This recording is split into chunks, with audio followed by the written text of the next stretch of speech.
नमस्ते, आप सभी का स्वागत है आज के इस कार्यक्रम में और इस कार्यक्रम आरंभ करने से पूर्व आप सभी से अनुरोध है कि कृपया ऊपर दिख रहे क्यूआर को स्कैन करके हमें सपोर्ट अवश्य करें। आपने लगभग हमें हमारे टारगेट के पास तक पहुँचा दिया है और थोड़ा-सा और हो जाएगा तो बिल्कुल हम अपने टारगेट को अचीव कर लेंगे।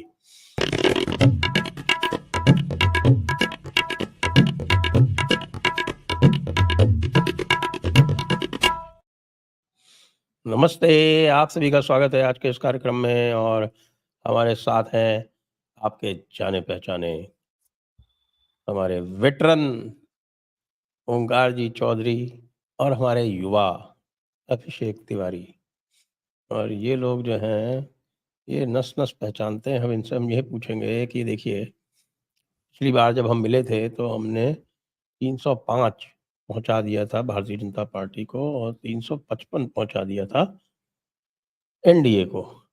तो अब 7वें फ़ेज़ में हम इसको पार ले जा पाएँगे या नहीं, इस पर हम डिस्कशन करेंगे। हम का मतलब है कि भई बीजेपी पार ले जा पाएगी कि नहीं है। हम लोग निष्पक्ष हैं इसलिए आप लोग किसी प्रकार का दुराव-छिपाव हमसे ना रखें। कह रहे हैं हमने दर्शकों को। लेकिन उससे पहले मैं ये आपसे ये जानना चाहता हूँ 2-3 बातें। प्रधानमंत्री मौन करने वाले हैं, उसको लेके भी समस्या है। और प्रधानमंत्री ने आज ये भी कह दिया कि अगले 6 महीने में कोई बड़ा भारी भूकंप आने वाला राजनीतिक। ओंकार जी, ये क्या है? अगले 6 महीने के लिए उन्होंने कहा है कि अगले 6 महीने में बड़ा राजनीतिक भूकंप देखने को मिलेगा देश में। और जाहिर है, इस बार जब प्रधानमंत्री शपथ लेंगे, तो अब तक तो हम कहते आ रहे थे, लेकिन इस बार लिटरली हमको देखने को मिलेगा और देश को देखने को मिलेगा, दुनिया को भी देखने को मिलेगा।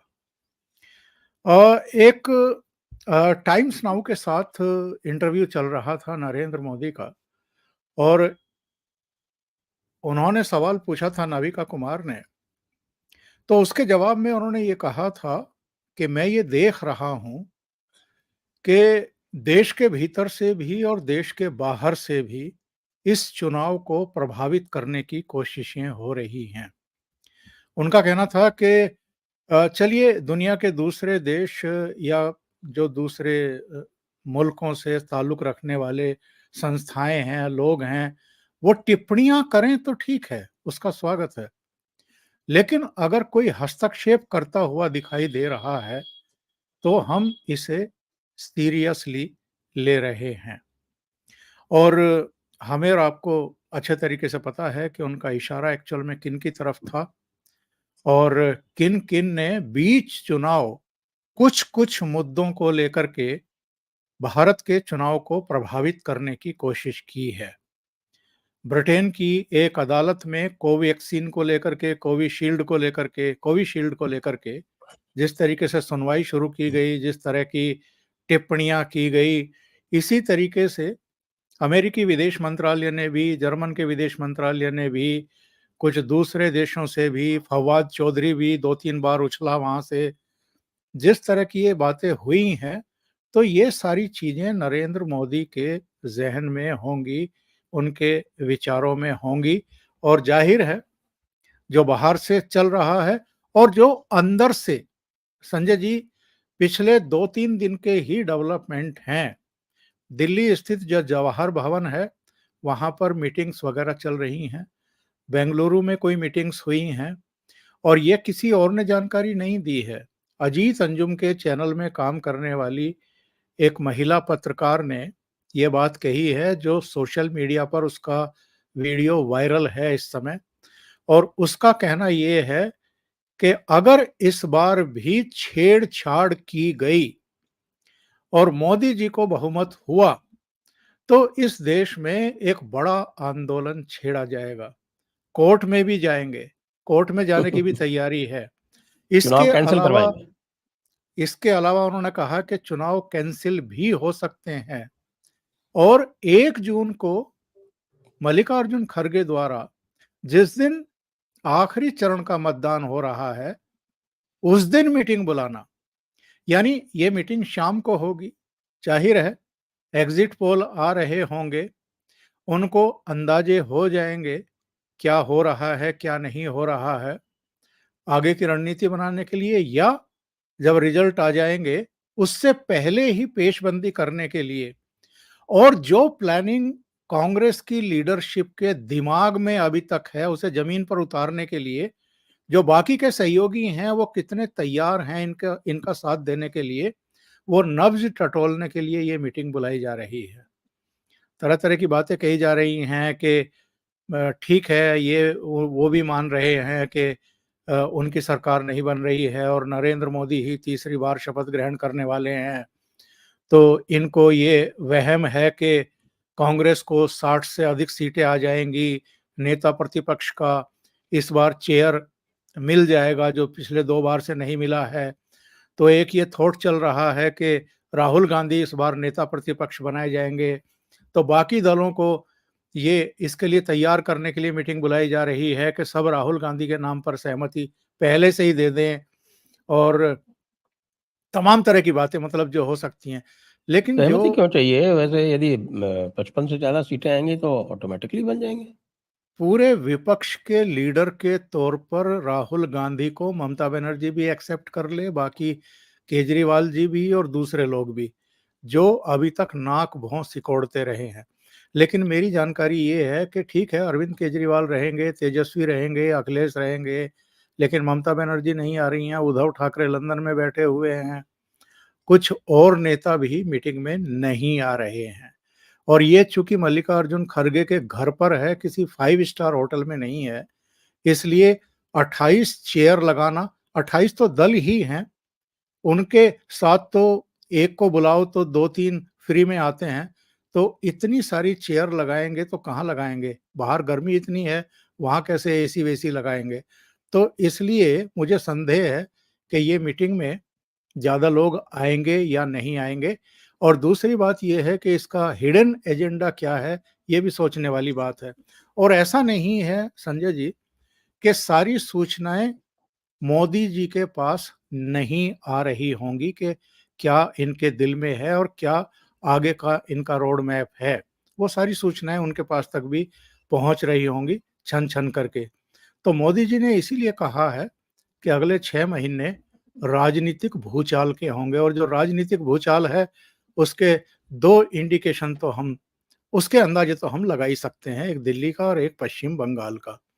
क्योंकि रिजल्ट आने के बाद पश्चिम बंगाल वाले बाज आएँगे नहीं। विधानसभा के बाद जिस तरह की हिंसा हुई थी, उसी तरह का इस बार भी होगा अगर वहाँ पर, तो निश्चित मानिए कि इस बार ममता बनर्जी चीफ मिनिस्टर नहीं रहेंगी और वहाँ पर राष्ट्रपति शासन लगेगा। इसी तरीके से सर जी 2 जून को अगर अंदर जाते हैं और नहीं भी जाते हैं तो भी अगला नंबर दिल्ली का होगा, और दिल्ली में भी राष्ट्रपति शासन आप तय समझिए। जी, अभिषेक जी, 57 सीटें 305 पे खड़ी है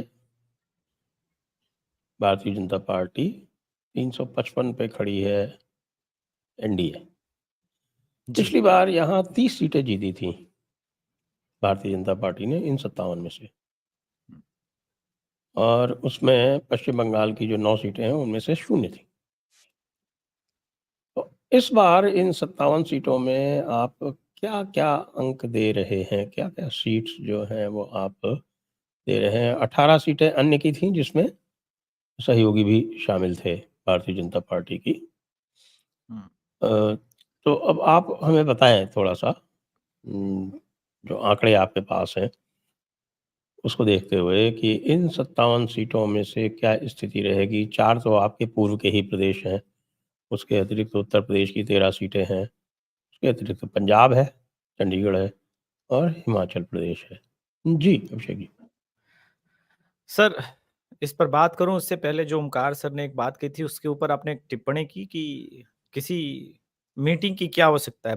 55 सीटें आएँगी, तो स्वतः नेता प्रतिपक्ष बन जाएँगे। आप मेरे प्रश्न का एक उत्तर दे दीजिए एक लाइन में सर 55 सीटें आ रही है?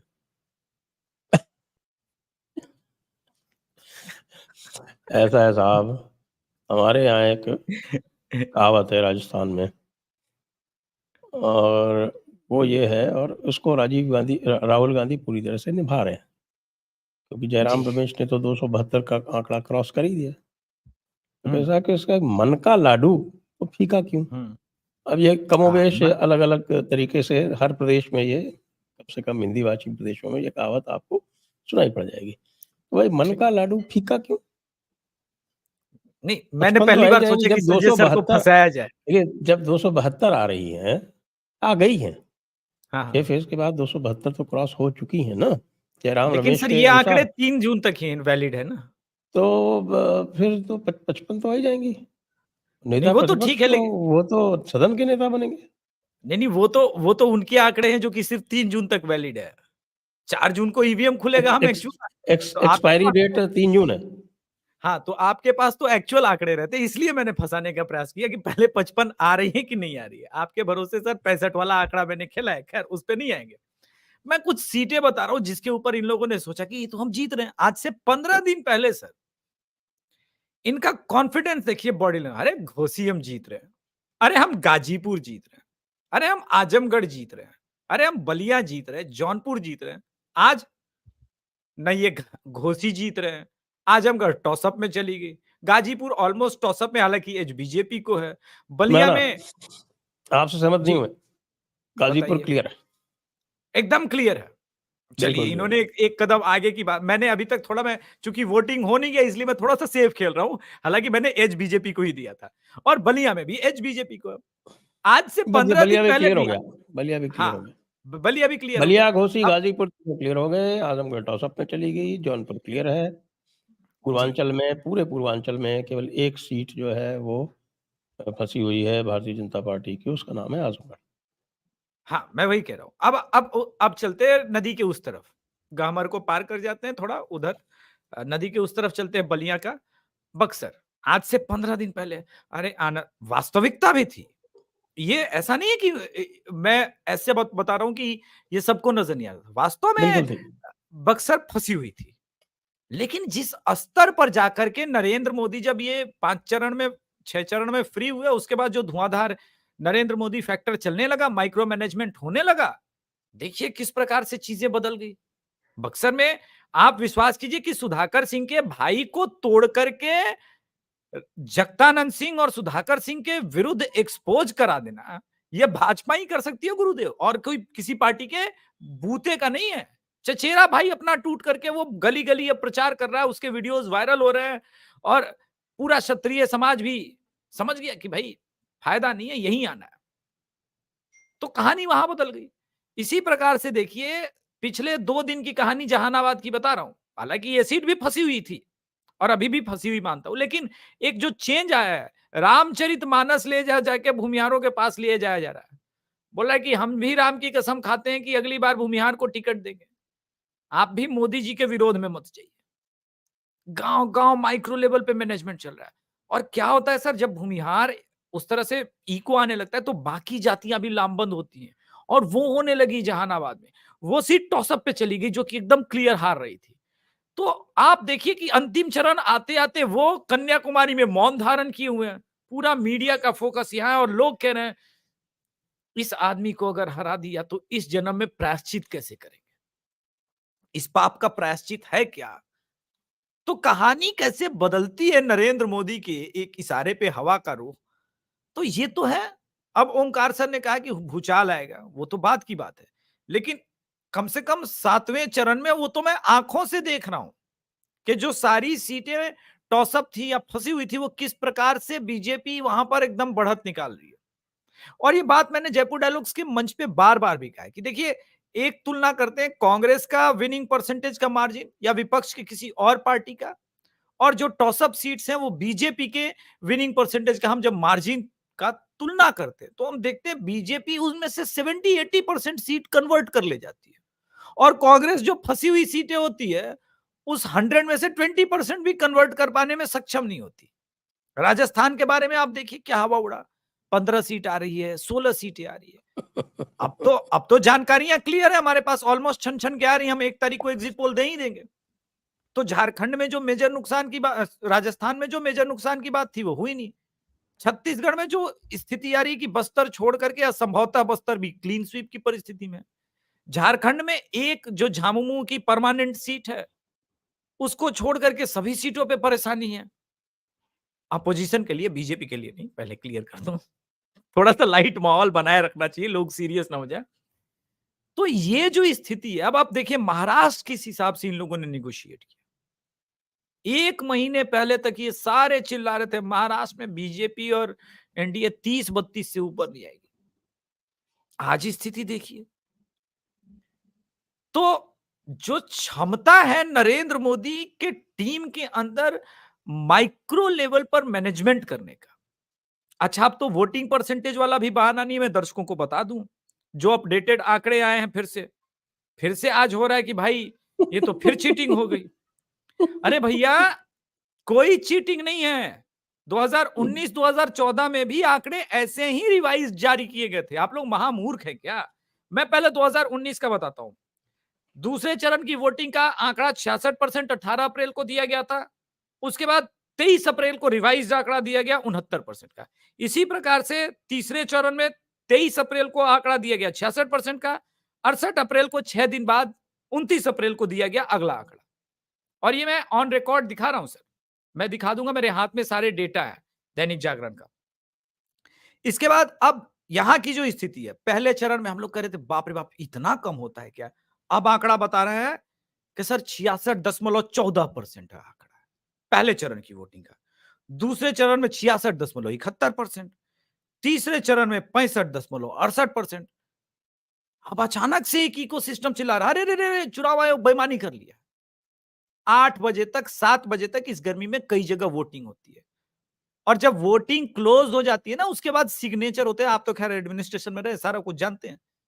इनके कहने का ये मतलब है कि उस बूथ का देखिए, जब राजद तक का प्रिजाइडिंग ऑफिसर डायरी पढ़ के और जी 17C पूरा टैली करके उसको जब तक डेटाबेस में डाल नहीं दिया जाता है, तब तक फाइनल आंकड़े नहीं निकल सकते। बिल्कुल, मैं वही कह रहा हूं और कि इसमें कई आपके बार पास तो समय लगता है। अब आप देखिए सर, क्या इनका क्या आप ये इकोसिस्टम तैयार बैठा है। आपके छठे फेज के भी कोई आंकड़े रिवाइज किए क्या? हाँ, छठे फेज का भी आंकड़ा रिवाइज हो गया सर। ये जो आज कुछ है? लेटेस्ट पांचवें चरण में 60% है, अभी जारी नहीं, और छठे का अभी जारी नहीं किया सर। ये आज का दैनिक जागरण का अखबार का ही आया है, जिसकी वजह से और कोहराम मच रहा है। क्या सर जारी क्यों नहीं कर रहे हो पांचवें और छठे फेज का? भाई साहब, समय लगता है। कई बूथ इंटीरियर होते हैं गांव, वो सब फीड होगा डेटा, आपको क्या लगता है? लेकिन और ऐसा नहीं, 2009 में तो आप ही की सरकार थी, 2014 में तो आप ही की सरकार थी, और ऐसे ही हुआ था। यानी आप ये कहना चाहते थे कि अगर 2009 में भी और 14 में भी आपके सत्ता में रहने के बावजूद राजद वाले जो वहां पे पोलिंग एजेंट होते हैं, सारे चुनाव आयोग के अधिकारी, पूरा चुनाव आयोग, अगर सबको बीजेपी ने मैनेज कर लिया, तब तो मुझे कुछ कहना ही नहीं। फिर तो आप लोग जाइए, हारमोनियम बजाइए और सुख के सब साथी दुख में न कोई मेरे, अच्छा मेरे राम तो आप गा नहीं सकते, आपके साथ ये भी समस्या है। तो आप मेरे अल्लाह गाइए, सुख के सब साथी में दुख में न कोई, नहीं आप तो हुले लिया गाएंगे, वो तो पीछे क्रॉस दिख ही रहा था फोटो दिखने के टाइम में। तो कुल मिला के जो स्थिति बन रही है, अजीबोगरीब फ्रस्ट्रेशन में जी रहे हैं अपने रोज मैं थोड़ा-सा आपने आपको ले जाऊँगा वापस ज़रा, आप थोड़ा सीट स्पेसिफिक चलें जी 7वें फेज़ की, क्योंकि आपने उत्तर प्रदेश डिस्कस कर लिया, बिहार डिस्कस कर लिया और झारखंड कर लिया। उड़ीसा में सुनामी है, उसके बारे में क्या विचार है? लोकसभा में सर प्रेडिक्ट करना पिछ थोड़ा सा मुश्किल हो रहा है। 12 पिछली तो बार ये 6 सीटें हैं, ये जो 6 की 6 सीटें हैं, इनमें से एक छोड़ के, प्रदीप सारंगी वाली बालासोर छोड़ के सब सारी थी। सारी बीजेडी के पास थी। इस हम्म। बार ऐसा लग रहा है कि उल्टा हो रहा है। नहीं, सारंगी साहब भी जीत रहे हैं, और मुझे तो लग रहा है संभवतः 6 भी जीत। देखिए, कई लोग तो वहां के जो लोकल पत्रकार हैं वो 15-15, 16-16 दे रहे हैं। मैं ही डरा हुआ हूं, मैं ही कंजर्वेटिव होके बोल रहा हूं भाई 12 ही रखेंगे, क्योंकि नहीं, उड़ीसा में वहाँ तो उड़ीसा 21 भी आ सकती। मतलब ये पता करना मुश्किल हो गया है थोड़ा सा मैं उड़ीसा का आपको नंबर बता रहा सर। हूँ ना, जो हम्म। रिपोर्ट्स आ रही हैं, वहाँ ऐसी सुनामी है कि 21 भी आ जाए तो आश्चर्य मत कीजिएगा। ये इस वजह से मैं आपकी बात मानूंगा, क्योंकि 2 सीट स्पेसिफिक बता रहा हूं, एक बर्गर वाली सीट और एक कटक वाली सीट।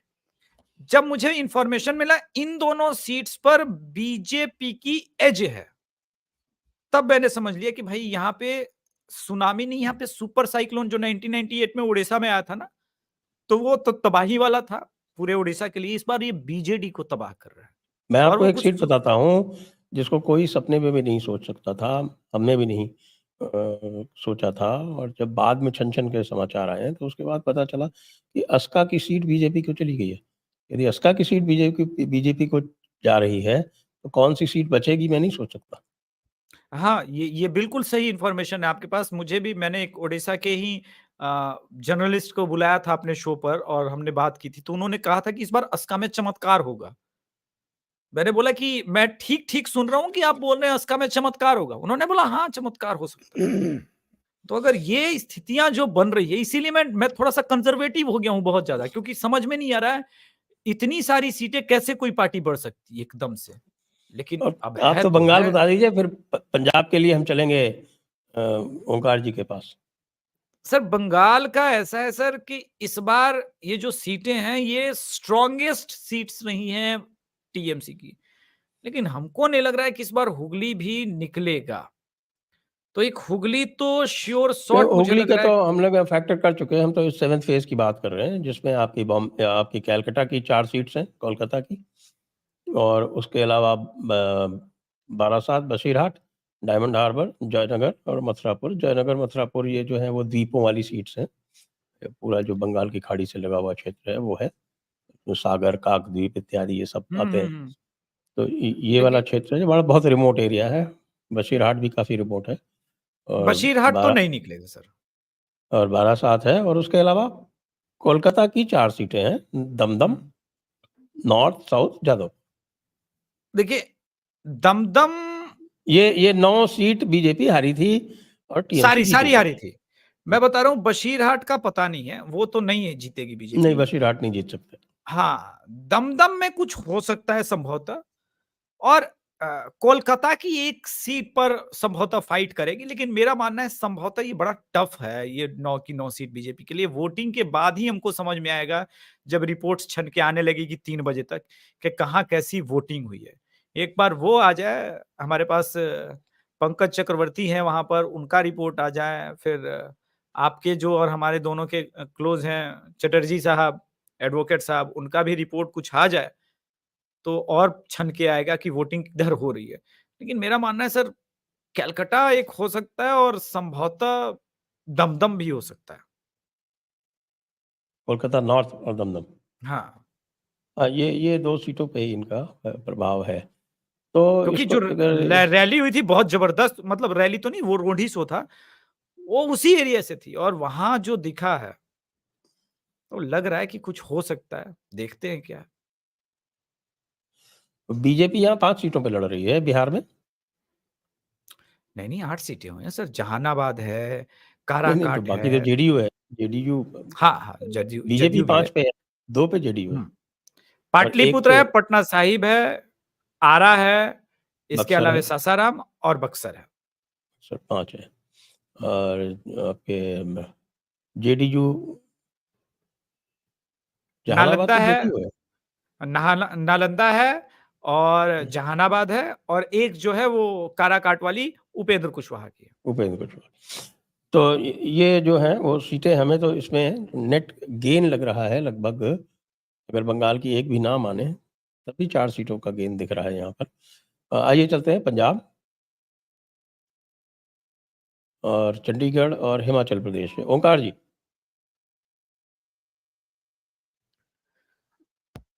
जी, देखिए पंजाब की अगर पहले बात कर लें, तो पंजाब में 3 सीटें ही भारतीय जनता पार्टी को मिलती रही हैं अब तक।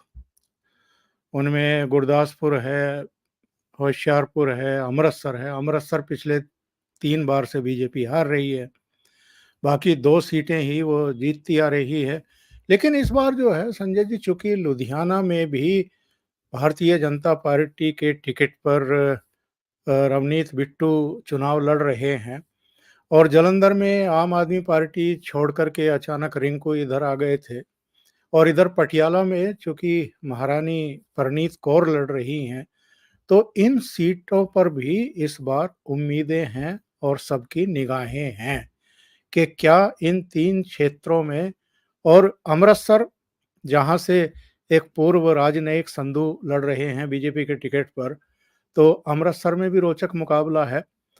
तो देखने वाली बात होगी, क्योंकि मैं इसलिए विश्वास के साथ नहीं कह रहा हूं कि भारतीय जनता पार्टी कोई कमाल का परफॉर्मेंस करने जा रही है, क्योंकि इतना विश्वमन किया गया है भारतीय जनता पार्टी को लेकर के और प्रधानमंत्री नरेंद्र मोदी को लेकर के, और बार-बार वहाँ के कुछ किसान संगठनों को आगे करके एक माहौल खराब करने की कोशिश की गई है बीजेपी के लिए। इस बार 13 सीटों पर 3 पार्टियां लड़ रही हैं, सभी 13 सीटों पर। इनमें बीजेपी भी है, इनमें कांग्रेस भी है, इनमें आम आदमी पार्टी भी है और अकाली भी अलग ही लड़ रहे हैं। तो बहुत सारी सीटों पर अजीबोगरीब स्थितियां हैं, चतुष्कोणीय मुकाबला भी कहीं-कहीं है और एक वो अपने अमृतपाल भी आ गए हैं, तो वो अपना अलग रायता फैला रहे हैं। तो पंजाब एक का जो सीट पे। चुनाव, हाँ, पंजाब का चुनाव जो है ये बड़ा रोचक हो गया है।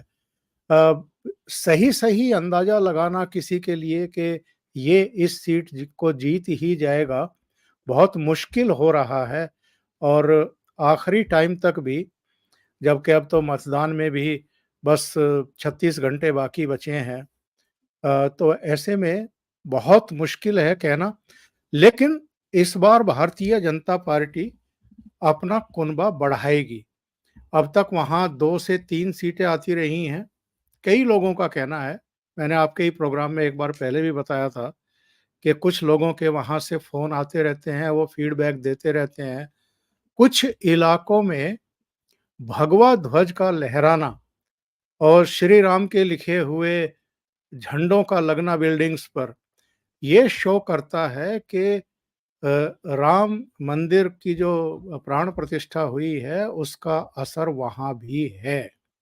इसका फ़ायदा भारतीय जनता पार्टी को पंजाब के भी कुछ क्षेत्रों में देखने को मिल रहा है। उम्मीद है कि वहाँ पर उसका परफ़ॉर्मेंस अच्छा रहेगा। पर सबका कहना ये है, इंक्लूडिंग सुनील जाखड़, कि हम तो इसके ज़रिए, इसमें तो हम अच्छा परफ़ॉर्मेंस करेंगे, ख़ास तौर से मालवा की भी बात वो करते हैं, बठिंडा से लेकर के संगरूर और इधर पटियाला तक, कि यहाँ भी हम अच्छा परफॉर्मेंस करेंगे। उसमें लुधियाना भी आ जाता है कि इनमें तो हम अच्छा परफॉर्मेंस करेंगे ही, पर 2027 का जो विधानसभा चुनाव होगा, उसके लिए भी हमारी तैयारी लोकसभा चुनाव के साथ-साथ हो रही है। बाकी सर जी गए थे वहाँ पर कुछ इलाकों में और वहाँ पर जिस तरह का इन्होंने एक वातावरण बनाने की कोशिश की है, वो उल्टा भी पड़ता हुआ दिखाई दे रहा है कुछ इलाकों में। और इनके जो रोड शो हुए हैं, उसमें जिस तरह के लोग जुटाए गए हैं, जिस तरह से जुटाए गए हैं, उसको लेकर के भी वहाँ तमाम तरह की चर्चाएँ हैं। तो मुझे लगता है कि आम आदमी पार्टी को जितनी वो उम्मीद करके चल रहे थे और कांग्रेस से अलग रह कर के अकेले चुनाव मैदान में जाने का फैसला उन्होंने किया था, तो उसका कोई बहुत बड़ा लाभ उनको मिलेगा, ऐसा लगता नहीं है। चंडीगढ़ की अगर हम बात करें तो चंडीगढ़ में संजय जी तो आप भारतीय कितनी जनता, सीटें दे रहे हैं? पक्की सीटें कितनी दे रहे हैं और टॉस अप कितनी दे रहे हैं नहीं, बीजेपी मैं को? कह नहीं सकता हूँ, बिल्कुल नहीं कह सकता हूँ। वहाँ का पंजाब का मामला उलझा हुआ है और किसी के बारे में आप कुछ भी कह नहीं सकते हैं। और चूँकि मैं गया भी नहीं हूँ, मैं हरियाणा तो गया हूँ, इसलिए मुझे हरियाणा का अंदाज़ा है, लेकिन पंजाब का उतना अंदाज़ा नहीं है। मैं जो चर्चाएँ चल रही हैं, जो प्रकाशित हो रहा है मीडिया में, उसके आधार पर ही पंजाब के बारे में बात कर रहा हूँ। और चंडीगढ़ में बीजेपी का अपर हैंड है, बीजेपी जीत रही है। हिमाचल की जहाँ तक बात है, मंडी को लेकर के थोड़े से कयास लग रहे हैं मीडिया में, कुछ सर्वेज़ में, कि कोई एक सीट अगर भारतीय जनता पार्टी लूज़ कर सकती है, तो वो मंडी है। लेकिन बहुत सारे लोगों का कहना है कि नहीं, 4 की 4 बीजेपी वहाँ भी जीत रही है। जी, मंडी का मैं थोड़ा-सा बता दूँ कि मंडी जो है वो बड़ी विचित्र सीट है। उसमें पूरा मंडी ज़िला है, फिर पूरा कुल्लू ज़िला है, उसके बाद फिर लाहौल स्पीति है उसमें, और इधर आपका इधर से लगता हुआ पूरा जो है, लेकिन वो इतनी फैली हुई सीट है, लेकिन बताया गया है, तो चर्चा आ रही है कि उसकी पूरी ज़िम्मेदारी जयराम ठाकुर को दे दी गई है, और जयराम ठाकुर को अपनी यदि प्रतिष्ठा बचानी है, तो मंडी उनके लिए क्रूशियल है। तो अब जो समाचार मेरे पास है, उनके अनुसार मंडी पर डिसाइसिव एज ले ली है कंगना रनावत ने। पंजाब के बारे में आपके पास क्या समाचार हैं, अभिषेक जी? पंजाब में एक तो होशियारपुर वाली सीट है, इसके अलावा जलंधर, लुधियाना और अमृतसर पे फाइट कर रही है। चंडीगढ़ में मुझे कोई समस्या है नहीं, बिल्कुल जीतेगी। गुरदासपुर में तो वैसे ही एज है उनकी। हाँ, गुरदासपुर में एज है।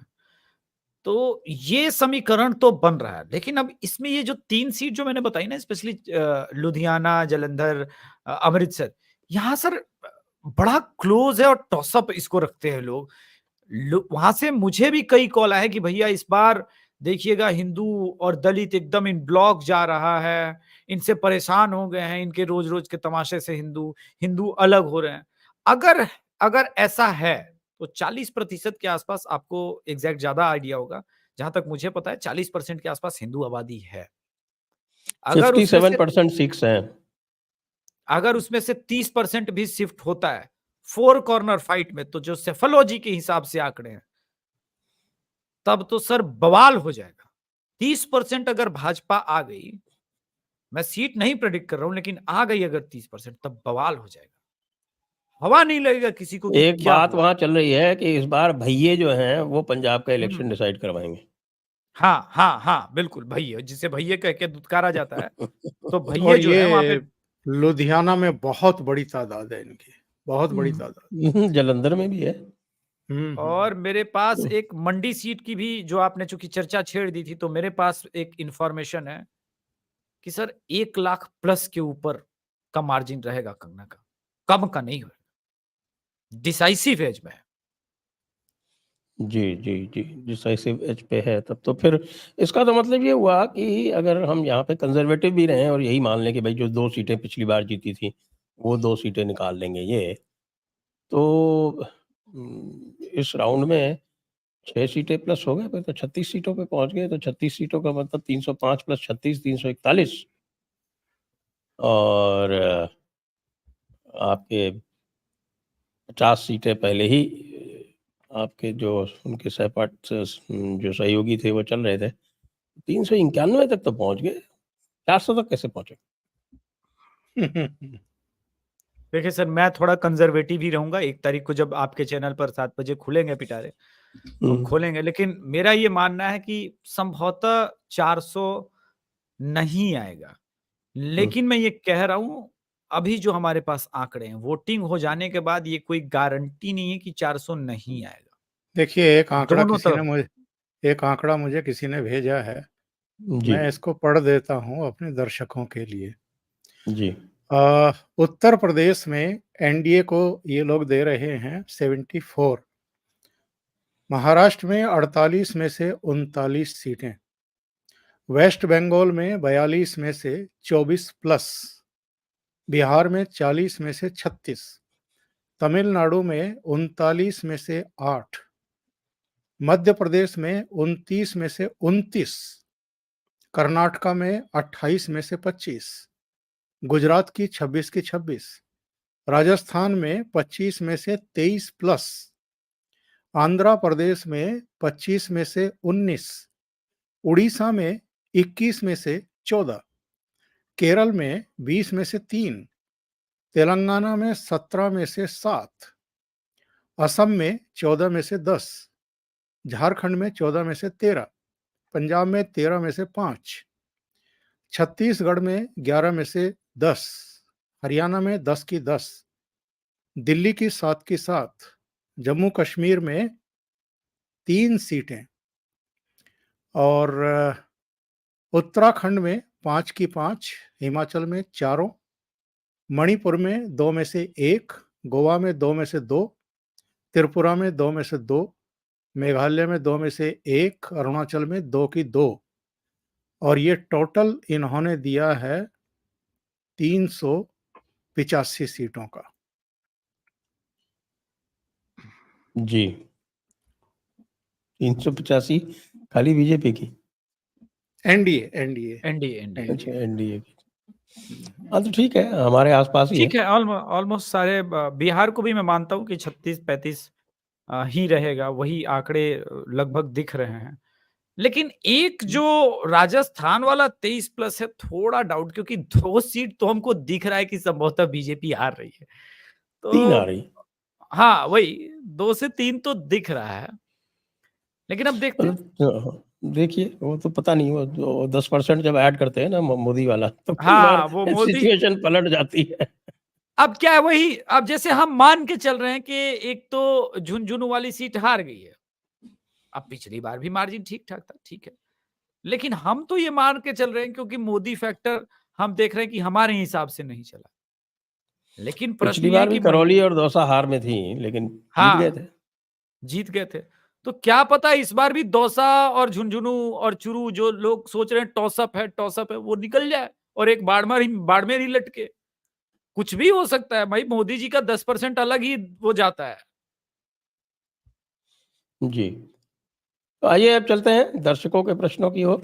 दर्शकों के कई सारे प्रश्न आए हुए हैं, तो अब उनको ले लेते हैं। सबसे पहले अंशुल शर्मा जी कह रहे हैं, ट्विटर पे एक अकाउंट है अंतर्दृष्टि के नाम से, वो 411 सीट्स दे रहे हैं एनडीए को। अब देखिए हमें पता नहीं वो किस हिसाब से दे रहे हैं, क्या उनका कोई नेटवर्क है या कि स्पेक्यूलेशन है। तो ये नेटवर्क है तो हम चेक कर लेंगे, पता चल जाता है 5 मिनट में कि भाई ये नेटवर्क की बेसिस पे बोल रहा है या कि हवा में मार रहा है। नेक्स्ट, श्रेयस होइलगोल, are temples under pressure to let these fake Sanatanis inside, why are they not refusing entry? मेरे को इसका संदर्भ नहीं पता, तो मैं कह नहीं सकता। आपको पता हो तो बताएं किस संदर्भ में कह रहे हैं ये। मुझे शायद फेक सेकुलर्स, जैसे ये तेजस्वी की बात कर रहे हैं, राहुल गांधी की बात कर रहे हैं, उस टर्म में संभवतः ये शायद बात कर रहे हैं। किसी की प्रेशर एंट्री की नहीं है, कैसे लेकिन मंदिर जो है ना सबके लिए खुले रहते हैं, ये सनातन की परंपरा का एक हिस्सा है, तो उस तरह से नहीं करते यूजुअली। नेक्स्ट, अंशुल शर्मा, आंध्र प्रदेश की असेंबली इलेक्शन के लिए क्या गणना है आपकी? असेंबली इलेक्शन में हमारा ये मानना है कि जो एनडीए, यानी कि वहाँ तो लीडर जो है वो चंद्रबाबू नायडू हैं, तो वो सरकार बनाएंगे, ऐसी हमारी गणना है। आप बताएं अभिषेक जी। मुझे लग रहा है कि एनडीए को वहां पे 101 से 110 सीट आ सकती है, सरकार बनाएंगे। 73 जी, से 75-77 के आसपास वाईएसआर की सीट ही रहेगी। उनकी बहन ने बहुत डैमेज कर दिया है, वो डैमेज निकल नहीं पाएंगे संभवतः। नीतीश कुमार, वो क्या है, उनकी बहन जो है ना, उनकी बहन का जो पति है वो वहाँ का बहुत बड़ा इवेंजलिस्ट है। तो वो वाईएस आपके जगन से बड़ा क्रिश्चियन है, इसलिए भी डैमेज ज़्यादा हुआ है। कन्फ्यूजन इनके खुद के उसमें हो गया है। जी, जी। नीतीश कुमार जी कह रहे हैं, नीतीश कुमार जी आगे आपसे प्रश्न पूछने, देखिए। Indian secularism, namaz on road is equal to aastha, right? हक, मेडिटेशन इन आइसोलेशन, ढोंगी, अब्यूज, डिक्टेटर। देखिए साहब, एक डिक्टेटर अपने मौन से चारों तरफ हल्ला करवा रहा है, ओंकार जी। मैंने एक आफ्टरनून में प्रोग्राम किया था और मैंने ये कहा था कि किसी का मौन इतना मतलब किसी को अशांत कर सकता है, ये आश्चर्य की बात है। इलेक्शन में 2000 मौन लेके दरअसल पहुंच गए, बताइए आप, हद हो गई। नहीं, दरअसल कोई चुनाव दरअसल आयोग पहुंच गया, कोई कह रहा है कि टेलीविजन पर अगर टेलीकास्ट हो गया तो शिकायत कर दूंगी। क्या मतलब हालत बना कर रखी है इनकी सबकी। अब मोदी जी ने तो कह दिया कि ठीक है मैं तो जा रहा हूँ, मैं तो अब अगले वहां तो 48 चुनाव भी घंटे नहीं है। हाँ 2019 में ये केदारनाथ में रुद्र गुफा में जाकर के बैठ गए थे, तब भी इतना हल्ला हुआ था। तो ममता बनर्जी की आपत्ति ये है कि ठीक है आप गुफा में बैठना चाहते हैं बैठिए, पर कैमरे वहाँ क्या कर रहे हैं, कैमरे नहीं होने चाहिए, प्रसारण नहीं होना चाहिए। तो भाई आप डेमोक्रेसी की बात करते हो, डेमोक्रेटिक राइट्स की बात करते हो, तो चलिए आप मोदी जी पर एक चेपी थोप दीजिए कि साहब वो कैमरा जेबी हैं, लेकिन इस देश की जनता भी तो देखना चाहती है कि उनका जो लीडर है, उनका जो चुना हुआ प्रधानमंत्री है, वो कहाँ है, क्या कर रहा है? तो उनके हक को आप कैसे उनको वंचित कर सकते हो? तो मुझे कई बार लगता है कि ये लोग डेमोक्रेसी की बात ज़रूर करते हैं, लेकिन कई बार खुद ही तानाशाह बन जाते हैं और इस तरह की टिप्पणियाँ करते हैं। यदि नहीं, ममता लेफ्ट का बनर्जी तर्क कुछ और है सर। ममता लेफ्ट कह रहा बनर्जी है कि ऐसी बात कहें तो फिर आप आप हंसे या रोएं, आपको समझ में नहीं आता। नहीं, हँस लेते हैं, ठहाका लगाइए, लेकिन उनका कहना है कि जो तानाशाह है वो मौन रह के ही धमकी देते हैं। ऐसे इशारों में बात करेंगे, लटका दे, लटका दे। तो वो हो रहा है sir. Mehul Shah, P Gurus is indicating that there are 17 seats in Tamil Nadu where NDA is number 1 or number 2. What is your take on this? Also, any new information on Kerala, Haryana? देखिए, तमिलनाडु में surprises तो होंगी, लेकिन किस extent तक होंगी वो हम कह नहीं सकते। और एक बात मैं स्वयं स्वीकार करता हूँ कि तमिलनाडु में हमारी जो लोकल टीम है वो थोड़ी सी वीक है, तो इसलिए हम अभी तक कंजर्वेटिव ही चल रहे हैं और मैक्सिमम 5 सीटें दे रहे हैं एनडीए को।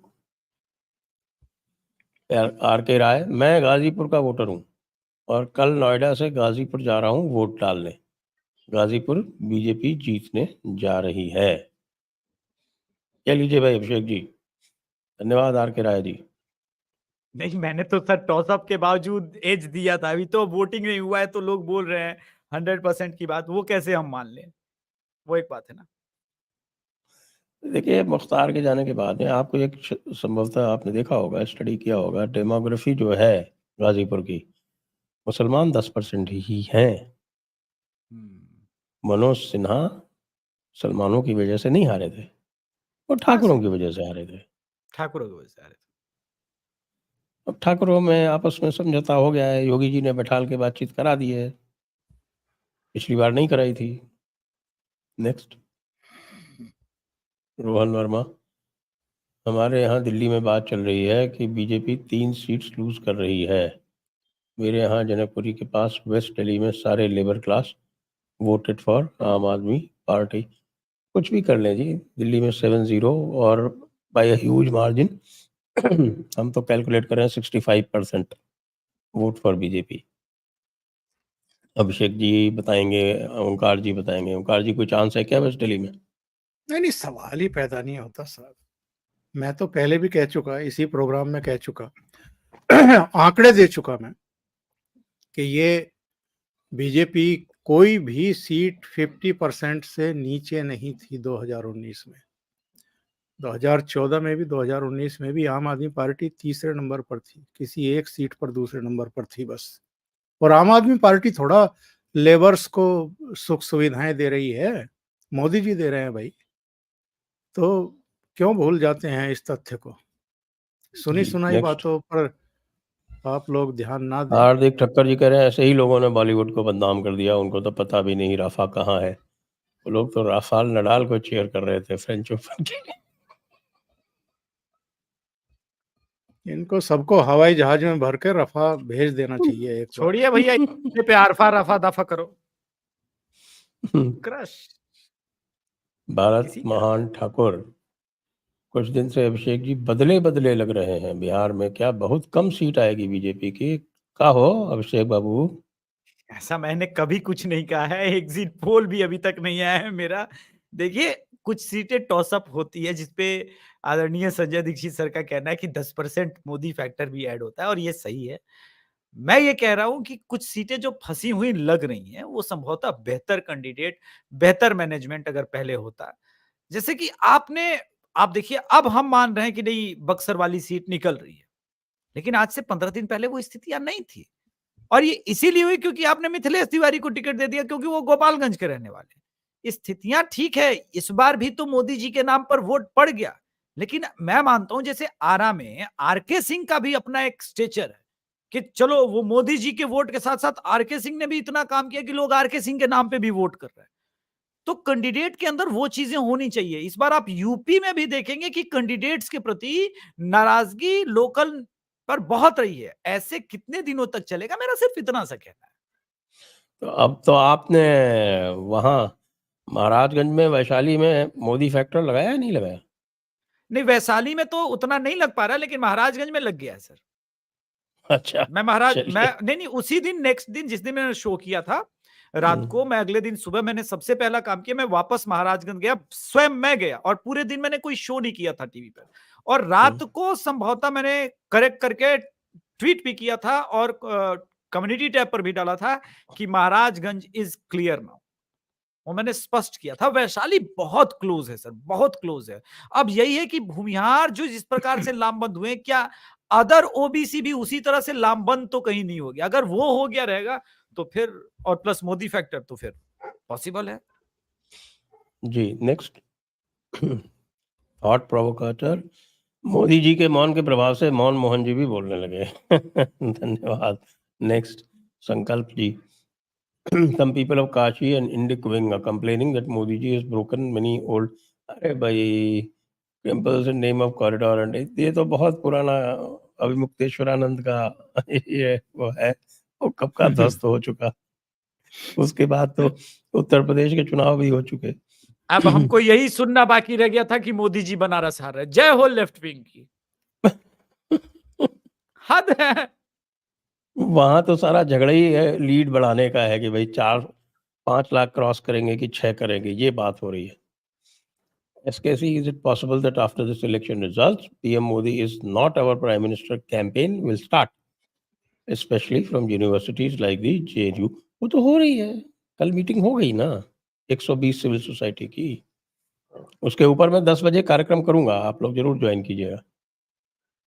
आज अनुपम सिंह ने उस पर आर्टिकल भी लिखा है। अनुपम सिंह को ही बुलाया बहुत हमने बढ़िया 10 बजे। आर्टिकल लिखा है अनुपम ने, बहुत हम्म, बढ़िया। बिहारी है ना सर, बिहारी टैलेंटेड होते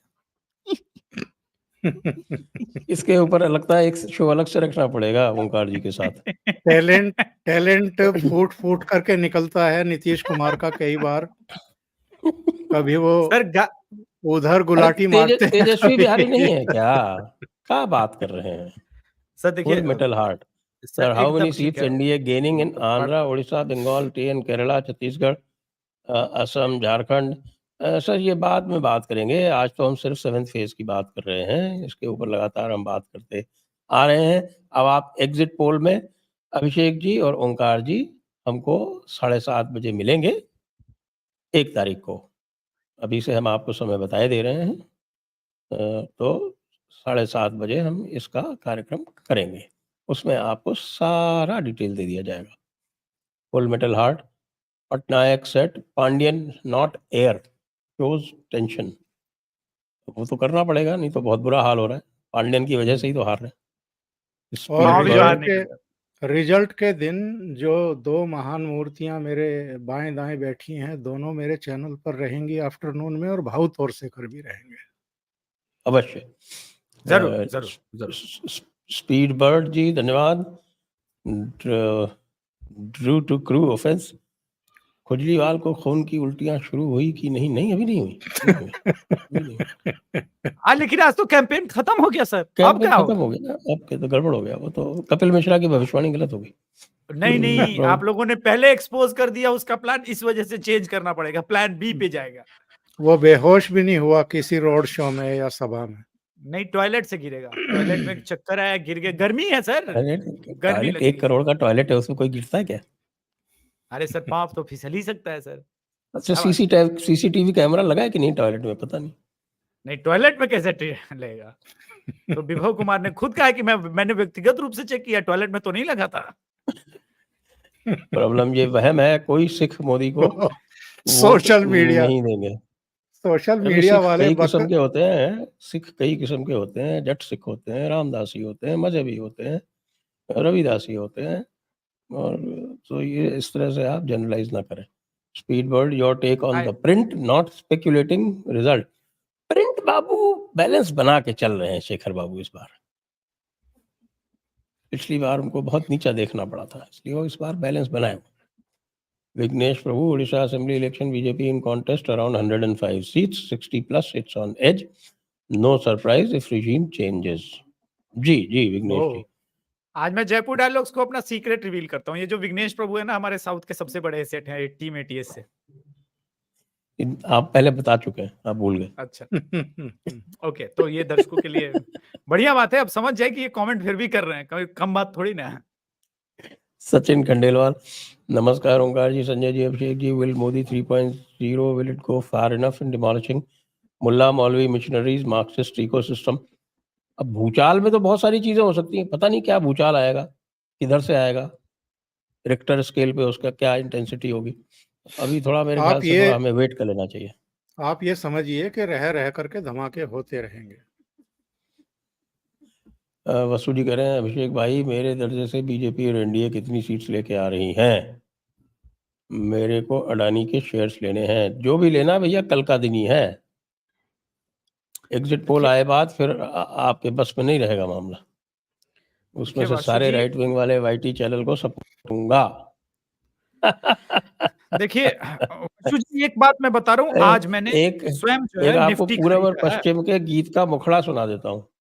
जी सर, आज गाना गाएंगे संजय सर? Yes sir. नहीं, मैं खाली मुखड़ा सुना रहा हूँ, गाना नहीं गा रहा हूँ अभी। क्या है कि मैंने आज रियाज नहीं किया। कोई शर्त होती नहीं प्यार में, मगर प्यार शर्तों से तुमने किया। वसु जी, ये क्या शर्तों से प्यार कर रहे हो यार? लेकिन मैं पूरा कर देता हूं फिर भी। मैंने आज खुद निफ्टी खरीदा है, और मैं ऑप्शन में ट्रेड नहीं करता हूं। मैं पहले ही बताऊं, मैं फ्यूचर खरीदता हूं, पूरे महीने का खरीदता हूं।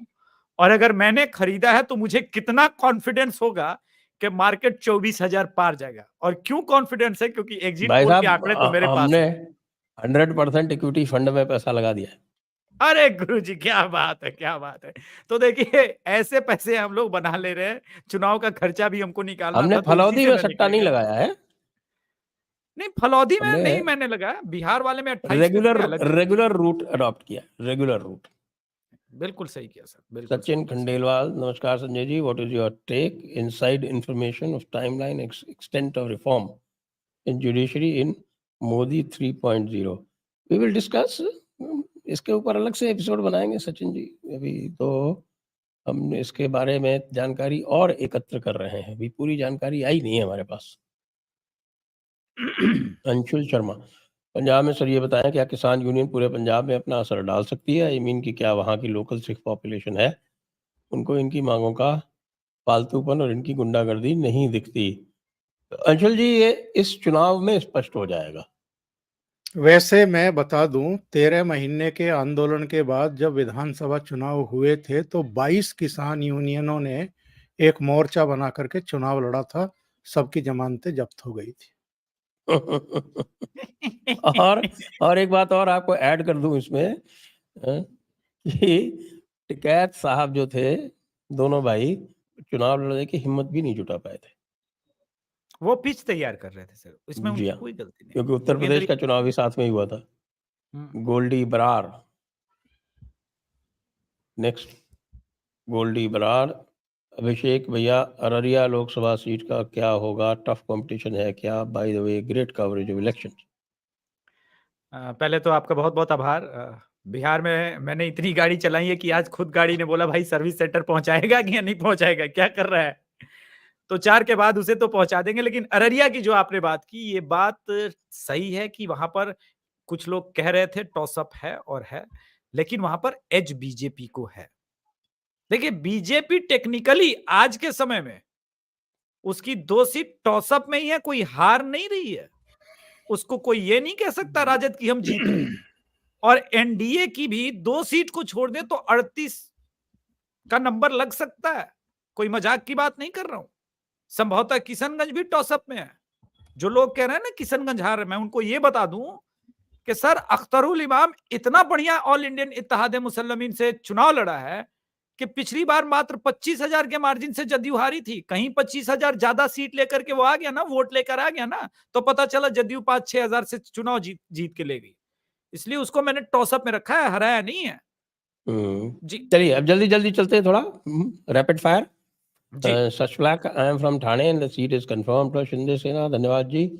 Saurabh Nigam, how will Modi ji react to US anti BJP support? ये तो मोदी जी ने अपने इंटरव्यू में बोल ही दिया ना, बताया था ना कह राहुल गांधी दिया ने। कह दिया टाइम्स उन्होंने। नाउ। कह दिया। एडवेंचर फ्रीक, क्या आपको लगता है कि मोदी जी को अपने कुछ मिनिस्टर्स और एमपीज की परफॉर्मेंस को रिव्यू करना चाहिए? बिल्कुल करना चाहिए, बिल्कुल करना चाहिए, जो सिर्फ इस बार मोदी जी के नाम से जीत रहे हैं। ऐसे आधे से ज्यादा है। सचिन खंडेलवाल, नमस्कार Sanjay ji. Fake propaganda in social media is a serious threat and a lot of resources wasted in countering it. Will Modi 3.0 fix this? हम उम्मीद तो यही करते हैं साहब। देखिए हम लोग कितना सफर किए हैं इस बार। हमारा टॉप क्लास कंटेंट जो है दूसरों के थर्ड रेट कंटेंट से 10% रीच पे चल रहा है। सर इस दुख को मत छेड़िए सर। मैं कल देख रहा था सत्य हिंदी को 1400 लोग देख रहे थे, उसी प्राइम टाइम स्लॉट पे मुझे 4000 लोग देख रहे थे। नहीं, और मेरी शिकायत तो जो राष्ट्रवादी दर्शक हैं उनसे भी है। वो उस थर्ड क्लास मटेरियल को ही देखने के लिए अपना जो है वो डाटा जो है वो खर्च करते हैं और टाइम बर्बाद करते हैं। जो राष्ट्रवादी चैनल हैं वहां तक आते आते उनका डाटा भी खर्च हो चुका होता है। इसलिए थोड़ा सा जो हमारे दर्शक हैं उनको भी जिम्मेदारी लेनी पड़ेगी और आत्ममंथन करना पड़ेगा कि जो राष्ट्रवादी चैनल हैं उनको प्रोत्साहित करना है या उनको जो मोदी की जड़ों में मट्ठा डालने की कोशिश करते रहते हैं दिन रात, उनके वीडियो जाकर के जरूर देखते हैं ये लोग। ये एक बड़ा संकट है जी। Next, typhoon 118,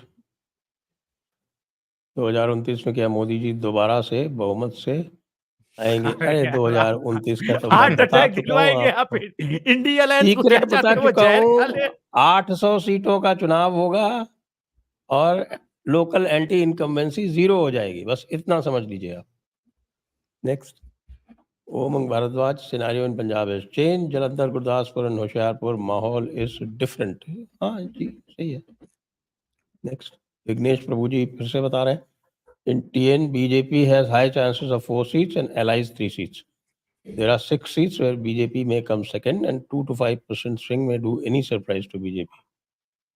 Thank you Vignesh ji, thank you for the information. Next, Just Dan, why is Supreme Court giving so much time to Jadu party? अरे यार रजिस्ट्रार नहीं रिजेक्ट कर दिया, आप क्या बात कर रहे हो? बेचारों को जो है वो बेल की एक्सटेंशन नहीं मिल रही है, इससे ज्यादा बुरा क्या हो सकता है?